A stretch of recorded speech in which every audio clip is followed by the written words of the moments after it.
Saan natin aabot kahit nasan ka man?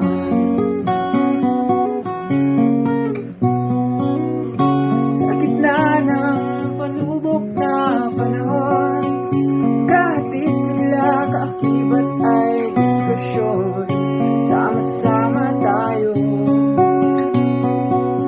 kahit magkalayo. Sa programang ito, tag ang pagkatuto. Teleradyo, Teleradyo Marcelo, Teleradyo, Teleradyo Marcelo. Makinig, manood na sa Teleradyo. Makinig, manood na sa Teleradyo.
Live.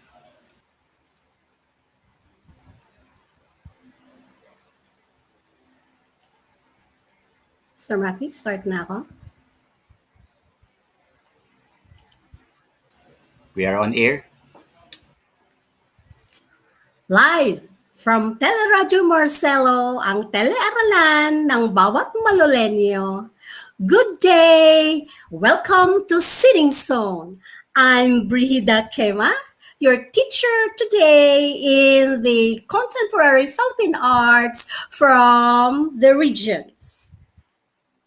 Kamusta na kayo? I hope that all is well and keeping safe at home. Despite of the challenging times due to COVID pandemic, we all strive to continue our learning as the Department of Education aims sulong edukalidad. Stay tuned. Join me in this exciting hour. Sit back and relax. Before we continue, let's have no, it's not a commercial break, but before we continue, let me start from the very beginning. So let's start from the very beginning. A very good place to start. Saan pa? Eh, dito na. Teleradyo Marcelo. Marcelo. Teleradyo Marcelo. Tara, samahan niyo akong tuklasin ang sariling at sining, ang ating sariling sining. Okay. The contemporary art from the regions, arts from the regions. To begin with, let's define what is contemporary. Okay, but before that, let me discuss to you or state to you that the content standard.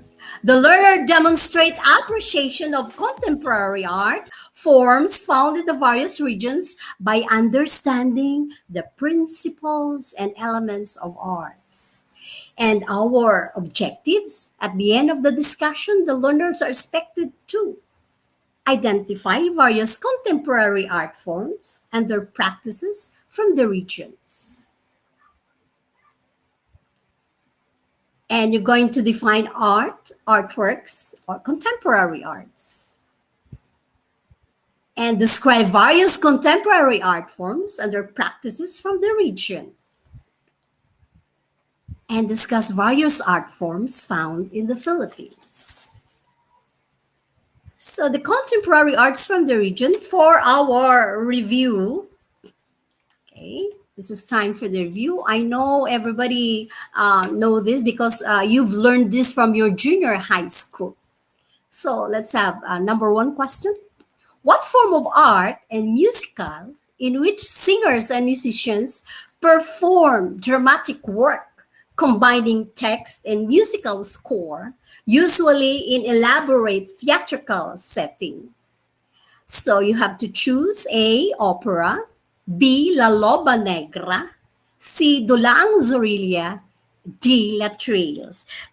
Write your answers on the chat box, my dear students.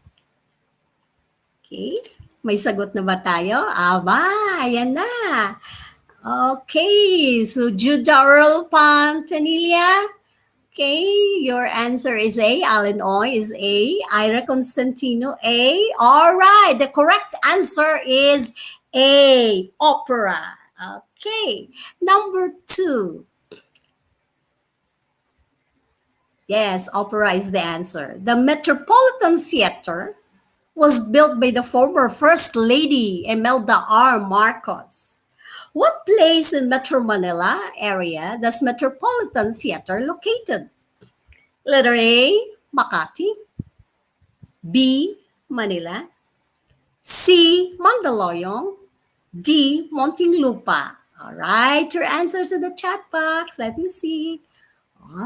Sabi ni Jamil Naya Noble. Okay. All right. A. Okay. Enriquez Karen, ABMA. Okay. Lawrence Bicaldo. The answer is B. Okay. Danilia Cabela. All right. The correct answer is B. It is located in Metro Manila, the Metropolitan Theater. So that's all, folks. Proceed na po tayo. Okay. You have this jumble words. You may write your answer in the chat box. Contemporary art forms. Okay. Jumble the words to complete the sentence. Ready? Okay. So you have to organize the words to complete the statement. From the idea that was yielded from the words, explain your own understanding of the statement. Write your answers in the chat box. Ready? Let's go. Okay, let me see your answers.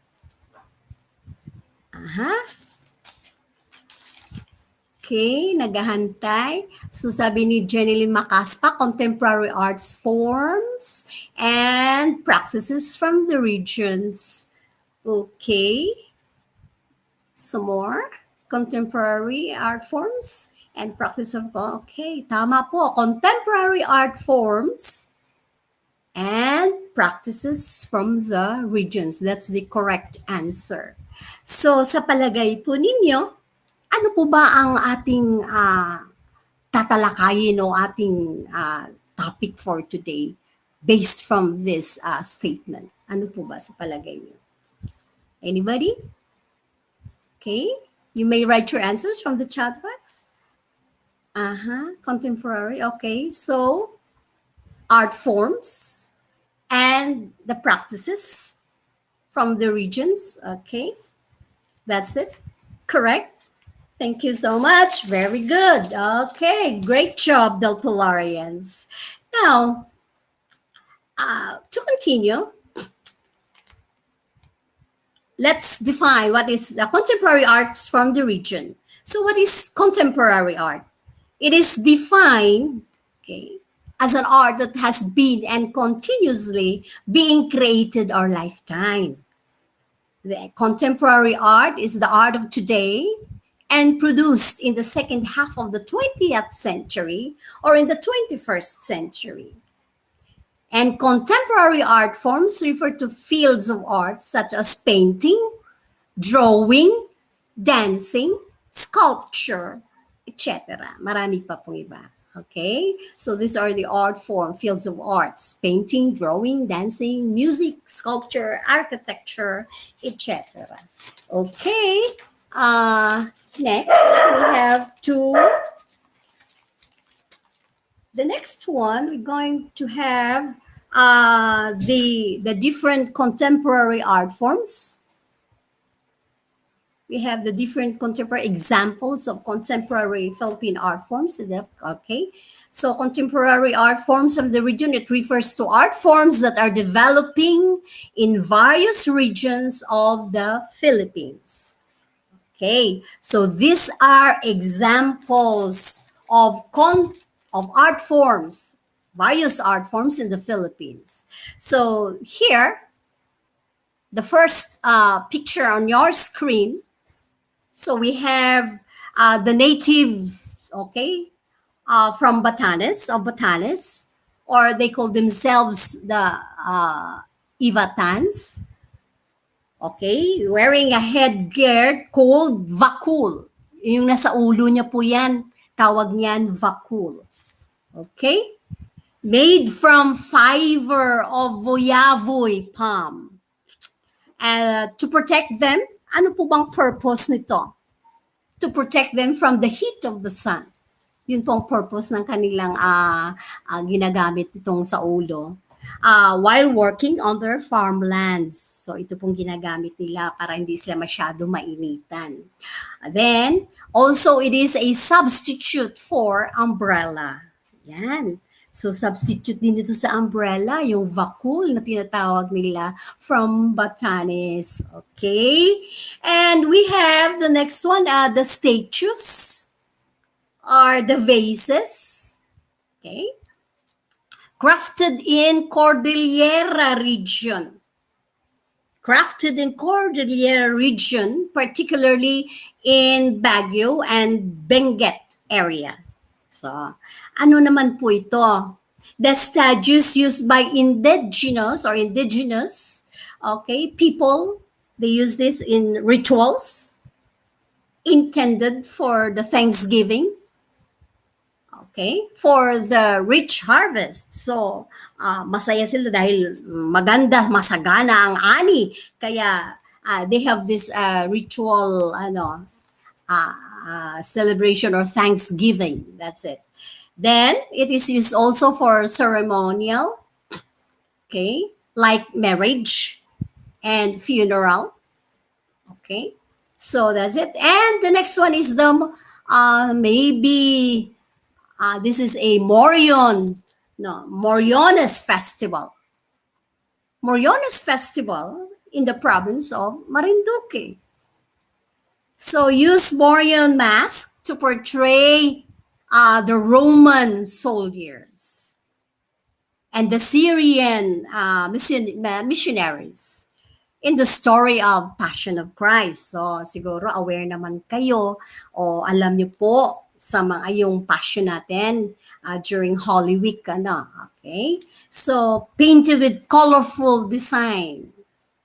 Symbolizes, ano bang symbolizes nito? It symbolizes Roman culture, custom, and traditions. Okay. And the other one is the mascara. Mayroon pa po doon sa taas, the mascara.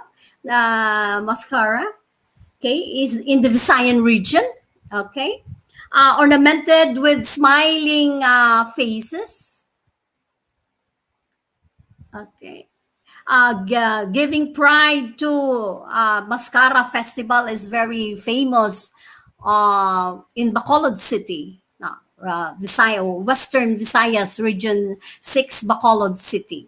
So, ornamented with smiling faces, giving pride to Bacolod City, the city, kaya tinawag silang the City of Smiles.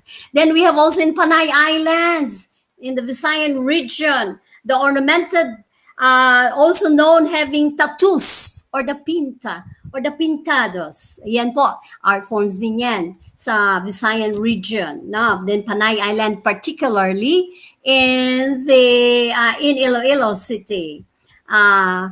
the tools, the tattoos or the pinta, yun symbolizes their bravery. Sa Visayan, sa Hiligaynon term, bravery, it is kaisugan. Kaisugan. No? So, kaisog. Ang tapang nila, yun po ang kaya may mga tattoo sila. No? Okay. And they have also what they call the Pintados Festival. Okay. Then, in Mindanao, area Muslim, people of Zamboanga. People of Zamboanga are known for their colorful vintas. Vinta is a traditional outrigger boat of Mindanao. It is characterized by their colorful lug sails of bukay, used for fishing vessels, cargo ship, and houseboats. Also, kung pag mayroong mga competition ng mga boat, ito po, tawag nila regata, no? Colorful, papagandahan. Ito pong vinta. Tawag dyan ay vinta. And the Tiboli, okay? The Tibolis are known for their creation called the Tinalak. They are called dream of weavers. No? They are called the dream of weavers. And we have the Sarimanok, the legendary bird from Maranao. Maranao art po ito. Symbolizes good fortune with colorful wings and feathered tail. So, these are examples of Philippine art forms in the Philippines. Okay, so let's continue. Let's continue. And for your activity, my dear students, below, okay, you have to, the instruction there is, okay, let me see. You have 2, 5, 4, okay, sorry. Let's have a let us discover. So have a virtual tour of our contemporary artists, okay, and choose one masterpiece that attracts you most. Give details about its form. Be guided by the questions on your screen. For learners who do not have the internet access, please refer on your screen. So we have, this is the activity.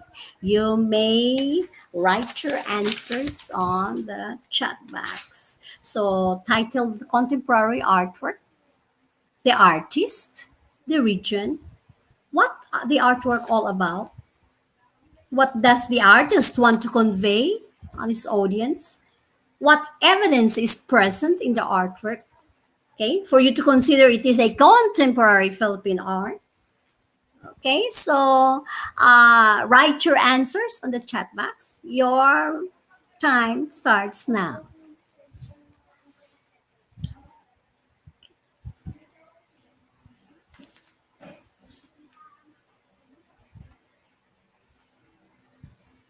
First, you have to write the title of the author. Kung napili niyo po ay The Fisherman by Ang Cuico, or The Fish Vendors by Say Paris. So, then artist, of course, andyan na mention na yung artist.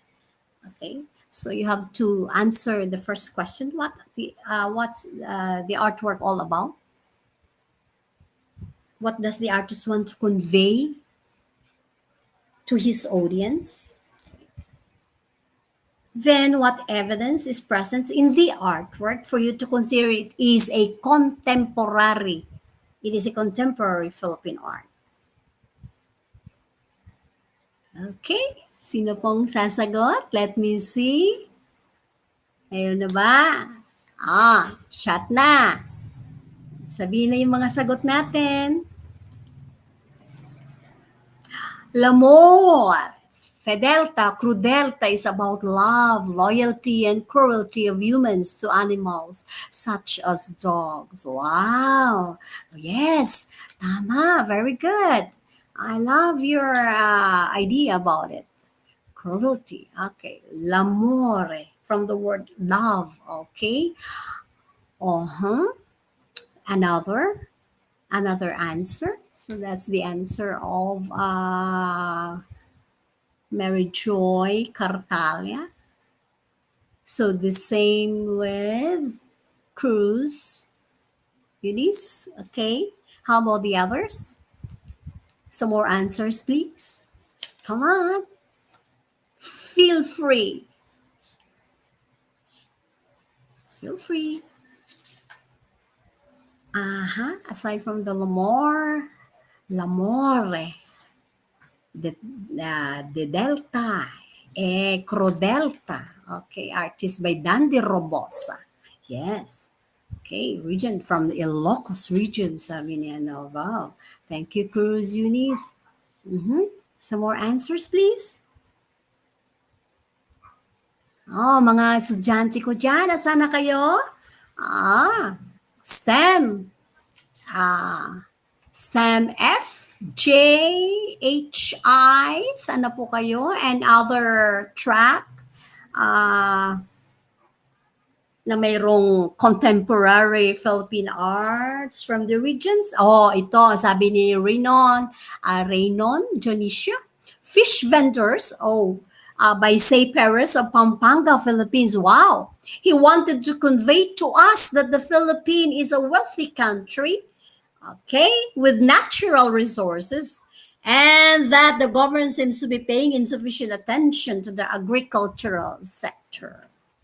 Very good, Reyna Janisha. Okay. Ito naman, sabi ni Salamante, L'amore de telta e crudelta by Dante Robosa, dogs are man's best friends. Pwede. Ano pa? Pwede. Ang galing ng aking mga Deltarians. Ano? Galing ng mga Deltarians natin. Ano pa po? Meron pa ba ibang sagot? Fish vendors, Region 3, Pampa, okay. Ito sabi ni Caparas, Junil RB Caparas. The fish vendors are just Say Paris Region 3, Pampanga. There are 2 fish vendors and a fruit vendor. They are representing the normal lives of the normal Filipinos who are striving hard to survive in life. Also shows what are the foods that Filipinos usually eat, like fish and fruits. Wow! Galing! Okay! Wow! Galing! Tama po yun. Tama po. It depicts the Filipino way of living, no? The way of life of Filipinos. So fishing is one. Farming is one. Okay? Another one. Another, meron pa ba? Shows a day in the life. Yes, tama po yun. Sabi ni Mikla III. Eto, Ira Constantino. Sabi ni Ira, the message that Say Paris wants to convey to his audiences through his artwork, fish vendors, is to give importance, appreciation. Okay. Tama po yan. Then, farmer depicted demonstrating how to survive on a regular basis. Tama. Tama po yan kasi way of living po natin, no? Okay? Mayroon pa ba? Ang galing naman ng aking, it employs his renowned technique of transparent cubism. Oo. Okay. And consists of subjects that are unmistakably from the heart of the Philippines. Cubism, gumagamit sila ng mga ano dyan, iba't ibang klase ng form natin. Circle ba? Triangle ba? Cubism. Okay. Yes. So, meron pa po ba? Yes, ang gagaling ng mga ano natin, product. Okay, fish vendors. Daily life of fish vendors. We should support their product in order to make a living. Yes, very good. Okay? Hindi ko lahat mabasa mga sagot ninyo, pero ang gagaling po ninyo, tama po lahat ng sagot ninyo. Very good, Deltolarians. Okay, proceed na po tayo. Sunod po. Yan na po ang sinagutan po ninyo. Okay, now, before going to the assessment, is there any questions from the group? from the students, from our viewers?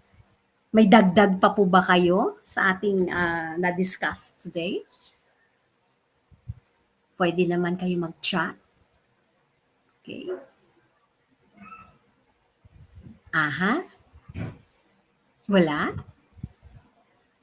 Anyway, for further tawag dito, lesson or para malawak pa ang inyong kaalaman tungkol sa art forms and contemporary art, pwede naman kayo mag-research, magbasa sa mga books,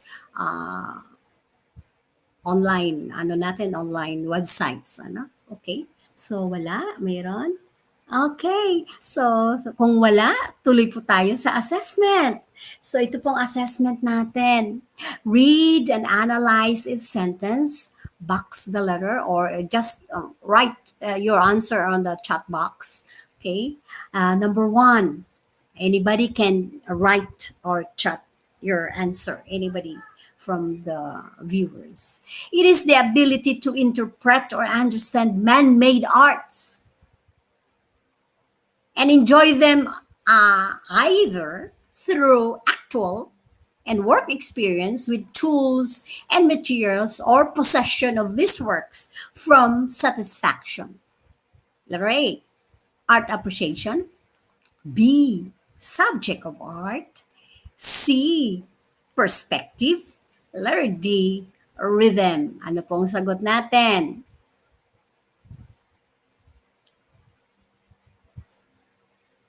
Aha, marami. Mayroong A. Sabi ni Tricia May Perez A. Sabi ni okay. Choose the best answer. The best answer. Aha. So the correct answer is art appreciation, letter A. Okay. Congrats, no? Ang galing niya. All right. Number 2, Spoliarium, Mona Lisa, and the Scream are the best examples of this type of art. A, architecture. B, film. C, painting. D, sculpture. Nakikita ko ng mga sagot. Kurt Dustin, C. Okay, dami. John Paul Aureliano, C. Cheska, mayroong mga nagsumasagot ng marami, ha? Oh, wow. Calvin yun. So, sorry, Calvin. Okay. So, iba, multiple answers, ha? Yung ibang gumamit, ha? Okay. So, anyway, ang tamang sagot ay, ito ay example ng painting. So, letter C. Okay, number 3. Proceed tayo sa number 3. Lang Dulay, Daharta sa Wabi, Magdalena Gamayo, and Salinta Monon are Gamaba awardees contemporary art form. They are being awarded. Sige nga. Tingnan natin saan sila awarded. A, textile weaving. B, epic chanting. Silang Dulay, okay? C, local music. Sure na kayo sa sagot nyo, ha? Sure na. And letter D, poetry. Ano ang sagot? Vera. Mga sino ba to? Saan sila awarded? Textile weaving ba? Silang Dulay? Saan po ba? Daharta, Sawabi, Magdalena, Gamayo? Tama po ba? Nagpapalit sila ng sagot. Saan po? Gamayon, Saligtamanon, are Gamaba awardees, contemporary form, they are being awarded where? Ewan ko lang kung tama ako din. Baka correct me kung nagkamali ako. Pero sa palagay ko, hindi sa palagay. Sure ko it is A, textile weaving. May tumama ba? Dami. Wow, congratulations. Ang gagaling nyo, ha? Oo, gagaling po ninyo. And number 4, it is a classification of arts wherein it involves the use of an artist's body, okay, as a medium, an art form that requires movement from one place to another. Ito na tayo. Sige nga. Letter A, performing arts. B, visual arts. C, literature. Letter D, sculptural. Oh, sure na ba kayo yan sa sagot nyo? Bakit yung ibang daming sagot? Isa lang po, mamili lang ng isa. Isa lang po. Sure na ha? Isa lang. Ano? Ano ba yon? Body as a medium, an art form that requires movement from one place to another. The correct answer is bam bam bam bam bam bam bam. Letter A, performing arts is the answer. O may sumagot pa niyan. Performing arts yan medium of art from requires movement from one place to another. Body as a medium. Okay, next. Number 5. Your 5 question. It is a narrative or works that are literary in nature and primarily deals with imaginative and artistic writing. What's your answer? A, sculptural. B, literature. C, visual arts. D, performing arts. Wow, salamat sa lahat ng viewers na nandito ngayon, nanonood sa atin. Maraming salamat. Huwag kayong magsawa. Everyday, manood po kayo dito lang sa Teleradyo. Teleradyo Marcelo. Teleradyo. Diba? Anong sagot? Anong sagot natin? What's the answer? Abe, patingin ng mga sagot. Aba, sabi ni Rosh Marcelino. B, by Karen Kahuraw. B, Princess Joyner. B, okay. Okay, Rosh Marcelino. B, the others. Okay. Cartalia B. The correct answer is B, literature. That's the correct answer, literature. Okay, so that's it for our assessment. Mayroon ba kayong mga tanong? Bago ko ibigay ang ating additional activity for today's session. Philemon, BAD Sports, hello! Okay, kamusta kayo lahat dyan? Sa lahat po na nanonood, maraming salamat. Okay? Sa lahat ng staff ng Teleradyo, maraming salamat. Sa ating principal, Dr. Maria Victoria Civivo, assistant principals, at sa mga teachers natin na lagi nandyan to support our program. Thank you so much and God bless you all. Okay, for our tawag dito, activity additional. Gawin niyo po ito sa bahay gawin niyo po ito. Okay? Sa mga estudyante ko, i-check ko po ito sa ating klase kung talagang sinagutan niyo. Okay, direction. Study the painting and search about the painting is Spoliarium by Juan Luna, okay? And search about its historical background. Then write an interpretative statement about it. Be guided by the questions given. These are the questions. Okay, yeah. Do you, number 1 question, do you consider Juan Luna's Spoliarium as a Philippine contemporary art? Pag sinabing yes, why? Pag sinabing no, why? So, sa bawat sagot, dapat mayroong explanation. Diba? Na. Okay, question din. Number 2. Describe the artwork based on the following. The subject of art. Ano bang subject ni Juan Luna sa painting niya? And how do you classify the classification? What's the function of this art? Okay?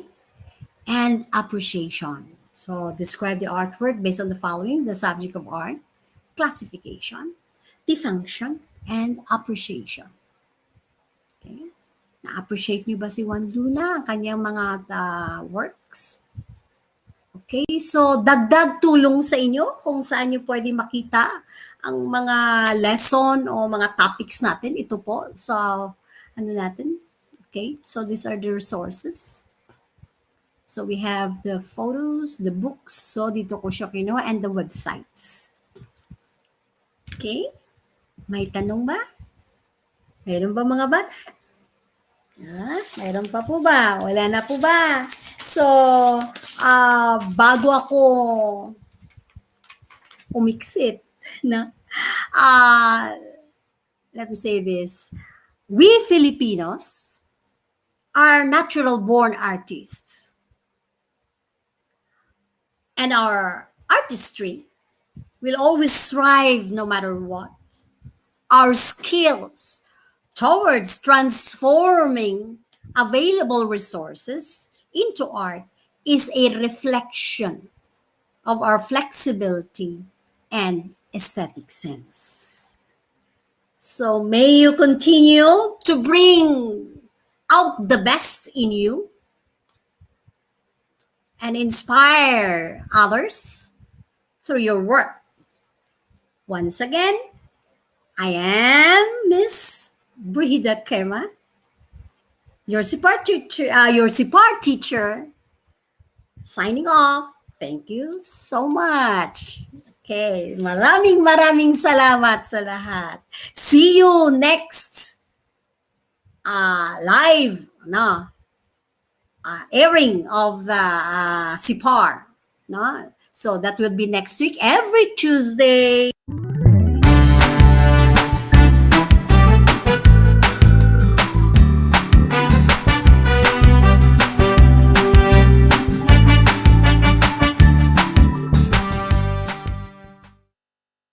Is always at your service. Kaya naman, ang feedback mo, suggestions nyo ay mahalaga sa amin to improve our programs on air and online. Para alam niyo, teacher, yung strengths as well as the things in your mind na mas makatutulong sa mas effective na pagkatuto sa teleradyo. Please take time to send your feedbacks via Teleradyo Mu, which you can access by scanning the QR code on the right or typing the URL provided here, bit.ly/3ORVAY9. One more, this time you follow bit.ly/3ORVAY9. Kaya send your hashtag TBH o hashtag RT dito sa Teleradyo Mu, kung saan ang feedback mo, suggestions nyo ay mahalaga sa teleradyo.